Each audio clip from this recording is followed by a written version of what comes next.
Within a year of the release of GTA 5 back in 2013, fake stories, rumors, leaks began circulating throughout the social media regarding GTA 6. And that's nothing new. You have a lot of clickbait out there, YouTubers, big and small, that love to put out GTA 6 videos. Almost every week, there's at least a few of those videos popping up here and there on YouTube. But Rockstar did finally confirm that they were working on the next GTA game back in February of this year. What's next? With the unprecedented longevity of GTA 5, Rockstar knows many of us have been asking about the next entry in the GTA franchise. With every new project they embark on, their goal is always to significantly move beyond what they have previously delivered. They are pleased to confirm that active development for the next entry in GTA series is well underway. They look forward to sharing more as soon as they are ready. So we do know that the next GTA is in active development. Bear in mind, this was several months ago, back in February of this year. While most GTA fans are excited about the next installment of the franchise, hopefully coming out in our lifetimes and not on the PS6 or Xbox Next console, I have some concerns regarding GTA 6, and I'm interested in your concerns. If you happen to have some as well, feel free and leave them below in the comment section. First off, the departure of people at Rockstar Games. Now, when it comes to companies, including development studios, people come and go. That's just a fact. And even if there was extremely talented people that were at the company once, it doesn't necessarily mean that there isn't any other talented people out there in development, in writing, in the gaming industry that could find their way into Rockstar to keep the quality of their story mode games going beyond the people that were once part of the franchise. But it's worth acknowledging that several people have left the company since GTA 5 Red Dead Redemption 2. Leslie Benzies, Dan Houser, along with Laszlo, others as well. And they were all vital in the games that were put out by Rockstar from GTA 3 all the way up to GTA 5 and Red Dead Redemption 2. My second concern is, will GTA 6 feel like a GTA game with the departure of Dan Houser? He's been the main writer since GTA 3, and not just GTA games, but Bully, Red Dead Redemption 1 and 2, GTA 5, GTA 4, and without Dan Houser there to lead the writing team, there's an obvious concern when it comes to GTA 6 in the writing department. We'll touch on that more later. The third concern revolves around Leslie Benzies. Even though he had nothing to do with Red Dead Redemption 2, he was involved in the development of the GTA franchise from 3 all the way to GTA 5. Producer, programmer, developer, game designer. He was vital in fixing issues when it came to Red Dead Redemption 1 before it came out. Obviously, Rockstar has managed to survive without Leslie Benzies with the success of Red Dead Redemption 2. But it's worth noting that his departure from Rockstar Games has most likely had a negative impact on the company. My next concern is revolved around the radio stations and the production work, and this makes up a very important part of GTA from, once again, the HD era, GTA 3, Vice City, San Andreas, GTA 4, and of course GTA 5. It won't be the same without Laszlo either. He wasn't just a radio personality that we knew from Chatterbox all the way in GTA 3, V-Rock and Vice City, all the way up to, more involvement of his character in the main story of GTA 5. He was also, in real life, working behind the scenes on the radio stations, as well as the production, the sweepers, the commercials. And he was also a writer to some degree in some of these Rockstar titles, including a bit of writing for Red Dead Redemption, Max Payne 3. He was part of Dan Houser's writing staff for Red Dead Redemption 2, and he was also the audio director of Red Dead Redemption 2. Another important person that's no longer part of Rockstar Games. Now, are there other people in the radio industry that has production skills, talent, ability to write awesome, amazing, funny sweepers and commercials? Absolutely. but it still is a concern regarding that gap that Laszlo is leaving behind as he moves on to other projects. So I hope the radio stations and the sweepers and the production still feel the same way in GTA 6, but just like with the writing and everything else, I obviously have some concerns. Next, let's talk about Rockstar's brand itself being tarnished. They spent several years building up a reputation as a quality company that made amazing, awesome games that have sold millions upon millions of copies. Once again, GTA 3 all the way to GTA 5, Bully, Red Dead Redemption 1, Red Dead Redemption 2, Midnight Club LA, just to name a few games that people have played and have loved over the years. In more recent times, Rockstar is more known for GTA Online over the last 8 years, milking GTA Online via shark card sales. 165 million copies of GTA 5 sold from the Xbox 360, PS3 eras, all the way up to PC and now PS5, Xbox Series. And that's another issue. Unlike other companies that offered free upgrades from the PS4, Xbox One version of their games, Rockstar didn't do that with GTA 5, even though it's an 8-plus-year-old game.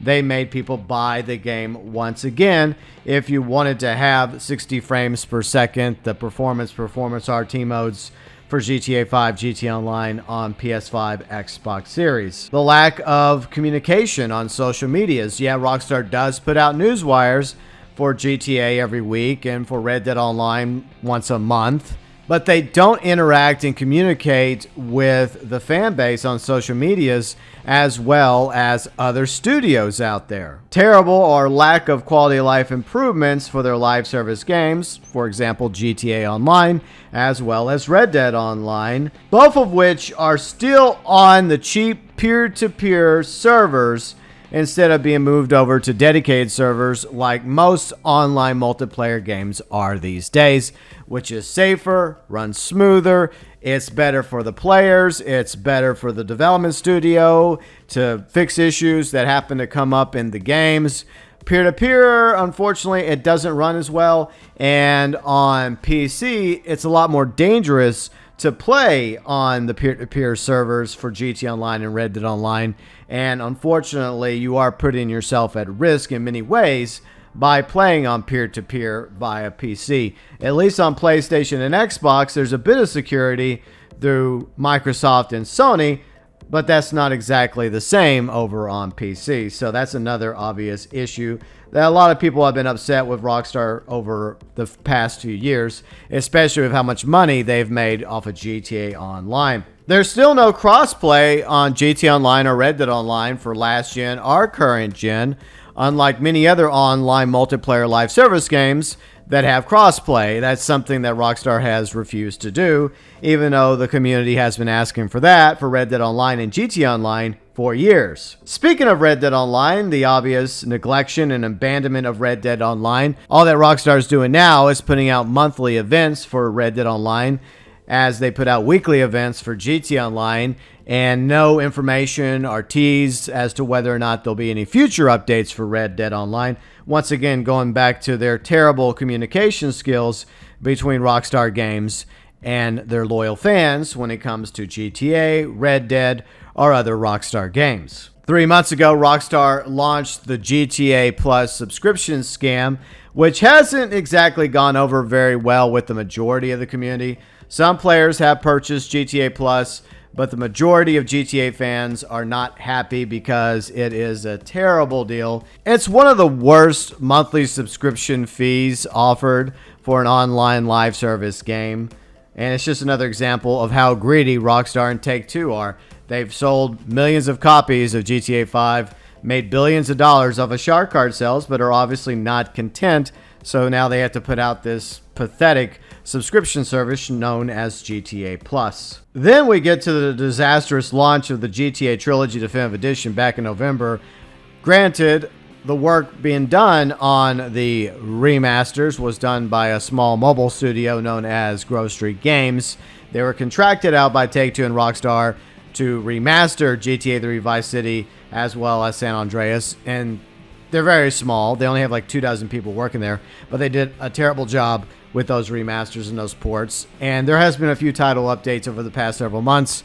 But not only was the launch of the GTA Trilogy Definitive Edition a bad PR move and a terrible first impression, so bad that Rockstar even put out an apology letter a few months ago, but there's still plenty of remaining issues in the remasters of GTA 3 Vice City as well as San Andreas, leaving many Rockstar fans to wonder why didn't Rockstar simply just do these remasters in-house, especially since they're one of the largest development studios in the world, with studios in Scotland, California, Australia, and other parts of the globe as well, with between 3,000 to 4,000 developers currently working at Rockstar Games. There's also a lack of leadership and public interaction between Rockstar Games and the players, the communities, and the blame is on the president and founder of Rockstar Games, Sam Houser, who is usually MIA. The only exception is a few months ago, Sam Houser did come out with a quote regarding Rockstar flipping the bill for the remakes of Remedy's Max Payne 1 or 2, but other than that, we haven't heard hide nor hair from Sam Houser, and he wasn't even involved in the official apology when it came to the disastrous launch of the GTA Defective Edition. Most of the time, when it comes to having a public voice for Rockstar Games, it's not Sam Houser, president of Rockstar Games. It's Strauss Zelnick, who is the CEO of Take-Two, the parent company and publisher of Rockstar. Which begs the question, who is actually running Rockstar? Is it Sam Houser? Or is it Strauss Zelnick? My next concern is revolved around the high standards, expectations, the bar that has been set by previous Rockstar titles, GTA Vice City, San Andreas, Bully, Red Dead Redemption 1, GTA 4, 5, and of course Red Dead Redemption 2. All beautiful, amazing, groundbreaking, innovative games. So the bar for GTA 6 is already really, really high. So even if the current developers and teams at Rockstar Games throughout the world do their absolute best to make GTA 6 amazing, it is a very, very tall order that GTA 6 is up against when it comes to those games that I just mentioned. Whether or not GTA 6 even gets close to those high standards, expectations, and the bar that a lot of GTA fans have for the GTA franchise and Rockstar remain to be seen. My next concern revolves around the production gap between GTA 5 and GTA 6. Once again, this is one of the largest development studios in the world, with between 3,000 to 4,000 known development employees working at Rockstar Games. But we'll look at development windows. GTA 4 came out in 2008, and then in 2013, GTA 5 came out. So if we go by the time period from GTA 4's release to GTA 5's release, 5 years. Then you go from the time period of GTA 5's release to Red Dead Redemption 2, another 5 years. Red Dead Redemption 2 came out in 2018. But GB, you just missed a couple games. Oh, that's right.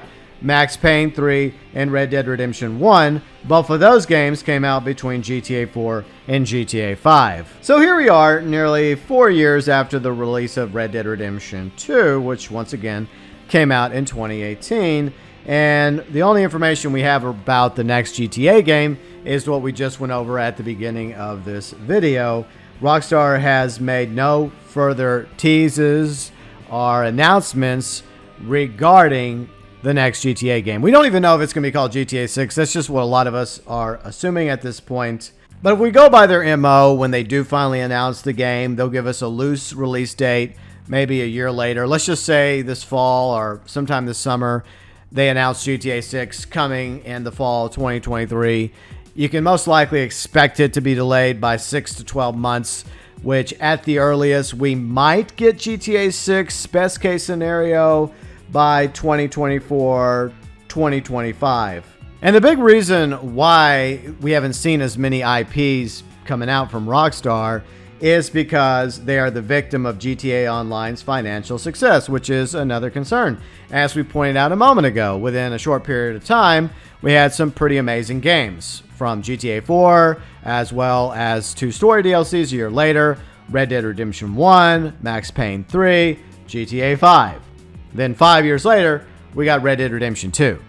In other words, it seems painfully apparent that Rockstar Games is focused more on GTA Online because they've made billions of dollars selling GTA 5 copies from the 360, PS3 eras, all the way up to PC, PS5, Xbox Series, shark card sales, and most recently, the GTA Plus scam. Which makes me wonder, will GTA 6 be less story-driven than previous GTA games? Will it be more focused on GTA Online 2 or a continuation of GTA Online, but with just a map expansion? Now, if we go all the way back to GTA 3, it was roughly 15 hours to complete the main story, 18 hours for Vice City, 30 hours for San Andreas, 28 hours for GTA 4, 32 hours for GTA 5, and 50 hours for Red Dead Redemption 2.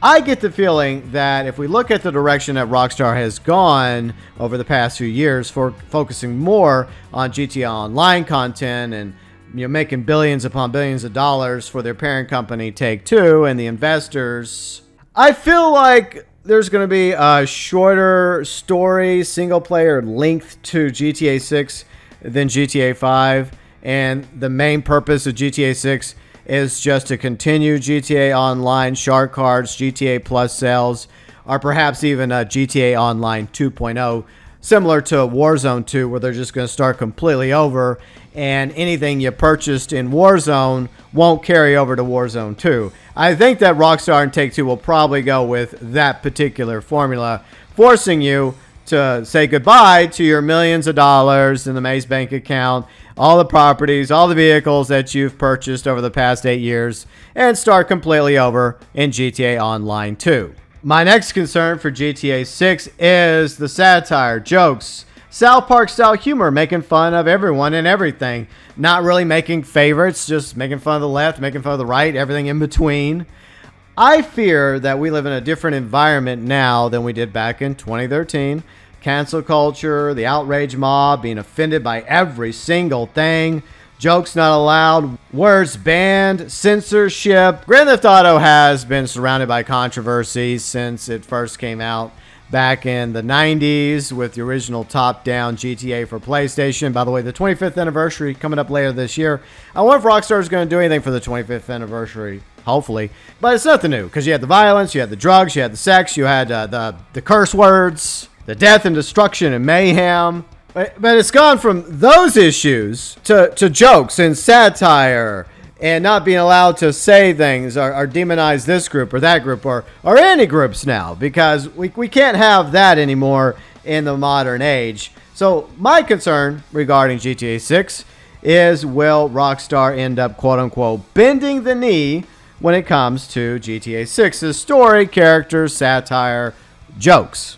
Because GTA is considered to be today on social medias a little too edgy, problematic, offensive. My fear is Rockstar will most likely end up bending the knee when it comes to GTA 6. Which leads me to my ninth concern about GTA 6, and this circles back to the writing. Yes, the writing of previous GTAs and other Rockstar games was under Dan Houser and his writing team. They did an amazing job. But the new guard for the GTA franchise and other Rockstar games going forward, specifically in this case GTA 6, my concern is that we're going to get weaker characters, weaker protagonists than in previous Rockstar titles. If we were to go by the corporate system of cutting corners and being as cheap as possible, I think that the team that's behind the writing for the so-called characters and stories and more recent GTA Online DLCs will probably be the same team tasked with writing the story and the characters for GTA 6. If that's the case, then there's definitely some concern regarding GTA 6, because it's going to feel a lot more like DLC stories and characters from GTA Online than characters from GTA 5 or GTA 4, San Andreas, Vice City, GTA 3. And it really makes me wonder, are they going to honor the legacy of previous GTAs? Or will this GTA 6 be Grand Theft Auto in name only? However, there's always the possibility that they assemble a new writing team inspired by Dan Houser that wish to continue with an amazing story and characters and won't bend the knee to social media gripes and concerns that we talked about a moment ago.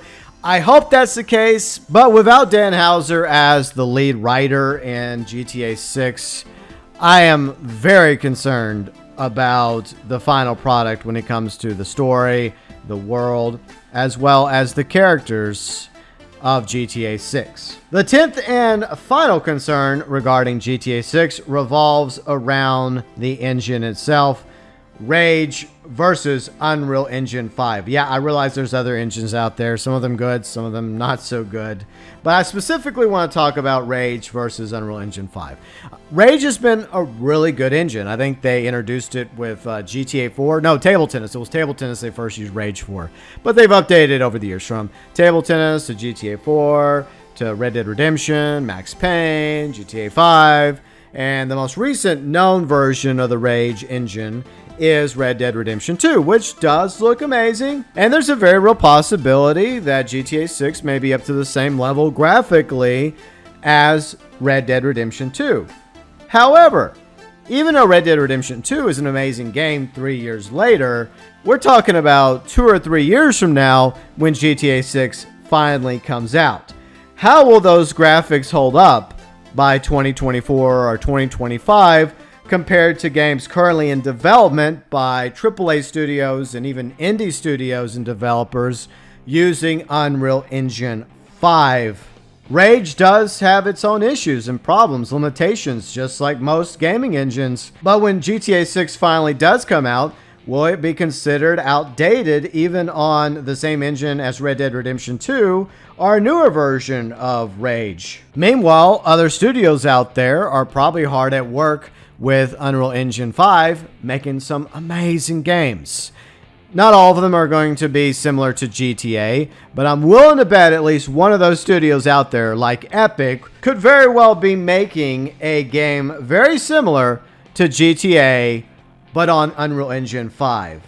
And it could end up putting GTA 6 and Rockstar to shame. But then again, there's always the possibility of the new Rage engine that GTA 6 is being built on might even be up to the same level or perhaps even better than what Unreal Engine 5 is going to offer to games over the next few years. But the truth is, we'll just have to wait and see until we actually finally, sooner or later, get a teaser trailer for GTA 6. Whether or not that comes out this year or next year, I guess that's entirely up to Rockstar. But I think that a lot of people are going to be going over that teaser trailer with a fine-tooth comb. For the record, I hope that Rockstar does manage to get their act together and turn around. And I want GTA 6 to be an amazing game that lives up to previous titles in the Grand Theft Auto franchise. I really do. But my concerns regarding GTA 6 are not unfounded, and they're not just my concerns. A growing percentage of the GTA Rockstar community are feeling the same way about a lot of these issues that I have brought up. Now I want to know what you think. What are your concerns regarding GTA 6? Do you have the same concerns I do? Do you share some of them? Do you disagree with me on others? If so, what are your major concerns when it comes to GTA 6? As always, welcome below in the comments section.